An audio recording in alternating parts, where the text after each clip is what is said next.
నా ప్రియమైన వారలారా, దేవుడు తన స్వరక్తాన్ని ఇచ్చి, తన పరిశుద్ధమైన రక్తాన్ని చిందించి సంఘాన్ని సంపాదించుకున్నాడు. మరి ఇప్పుడు పరిశుద్ధాత్మ శక్తి ద్వారా ఆ సంఘమును కాచుటయందును మనము వ్యక్తిగతముగా జాగ్రత్తగా ఉండటంను శ్రద్ధ కలిగిన వారుగా ఉండాలని వాక్యం సెలవిస్తుంది. దేవుడు తన రక్తాన్ని చిందించి సంఘాన్ని సంపాదించుకున్నాడు.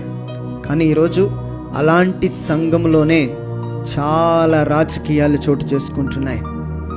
అలాంటి సంఘాల్లోనే ఒకరి మీద ఒకరు యూట్యూబుల్లో బహిరంగంగా తిట్టుకుంటూ దేవుని సంఘాన్ని, ఆయన రక్తాన్ని మనం అవమానపరుచుతున్నాం. ఆయన రక్తమిచ్చి కొన్నది దేవుని సంఘాన్ని, అది చాలా పవిత్రమైనది.